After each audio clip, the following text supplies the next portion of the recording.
मुरादाबाद से सपा सांसद एसटी हसन ने कई मामलों में अपनी राय दी है। उन्होंने फिल्म ओ माय गॉड 2 में हिंदू धर्म के अपमान पर कहा कि पहले जो फिल्में आती थी उसमें मजहबों को मजबूती मिलती थी, प्यार मोहब्बत होता था और अब दिलों को जोड़ने की बातें होती थी, लेकिन अब फिल्में भी सियासत करने लगे हैं। उन्होंने कहा कि कभी कश्मीर फाइल आ गई जो हकीकतों से दूर है, उसमें ये नहीं दिखाया कि मुसलमान भाइयों ने उनकी कितनी मदद की।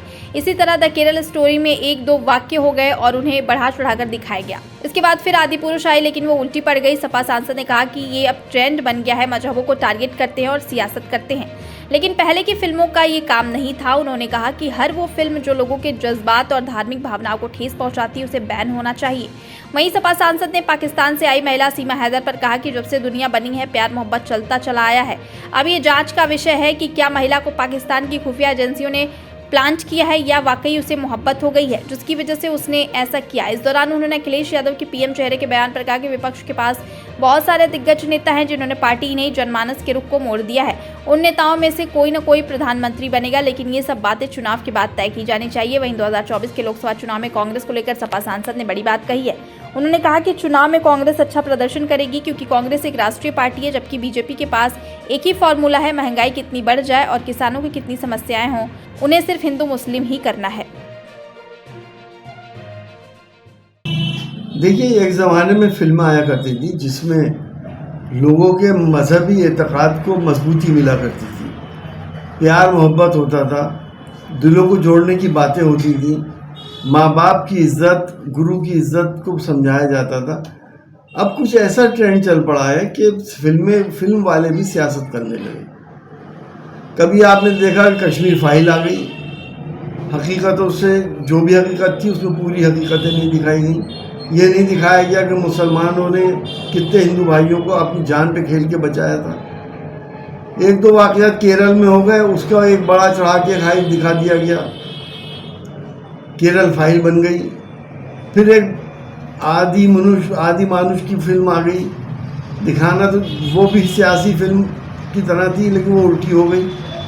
ये एक ट्रेंड हो गया है कि बिला वजह में मजहबों को टारगेट करते हैं और सियासत करते हैं। इनका काम ये नहीं था। हर वो फिल्म जो लोगों के जज्बात को मजरू करती है, जो धार्मिक भावनाओं को ठेस पहुंचाती है, उस फिल्म को बैन होना चाहिए। एक सवाल और था मेरा, प्रधानमंत्री का फ्रांस दौरा है, वहाँ जो पाकिस्तान के लोग हैं उनका, मैं मीडिया रिपोर्ट की बात करें, उनको बैन कर दिया गया। उस दौरा के दौरान पाकिस्तान से आवाजाही बंद कर दी गई है। मीडिया की नहीं, लोगों की, आम लोगों की। देखिए, पाकिस्तान के लोग नहीं जाएंगे। पाकिस्तान आतंकवाद को बढ़ावा देता है, आतंकवाद की जननी कहलाता है। हमारे प्रधानमंत्री जी वहाँ जा रहे हैं, उनकी हिफाजत होना बहुत ज़रूरी है। फ्रांस को इस बात को मालूम है। डॉक्टर, एक सवाल ये है कि अखिलेश यादव जी ने मोदी जी के बयान पर बार प्रति उगाया है कि विपक्ष के पास बहुत चेहरे हैं पीएम के, क्या कहना चाहते हैं? जाहिर है आपको मालूम है कि विपक्ष के पास ऐसे दिग्गज नेता हैं जिन्होंने सिर्फ पार्टीज ही नहीं बल्कि लोगों के जनमानस के रुख मोड़ दिए हैं।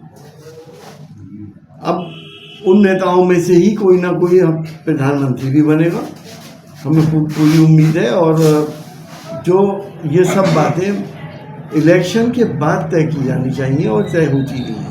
एक चर्चित चल रहा है, सीमा हैदर करके पाकिस्तान से एक महिला आ रही है 4 बच्चों के साथ, क्या कहेंगे इस तरह से बॉर्डर क्रॉस करके आ जाना, और फिर सरकार की क्या कहेंगे इसको? देखिए, हमने पहले भी इस बात को कहा था कि जब से इंसानियत दुनिया में आई है, ये लैला मजनू, शीरी फराद, इश्क, प्यार, मोहब्बत, ये सब चलता चला आया है।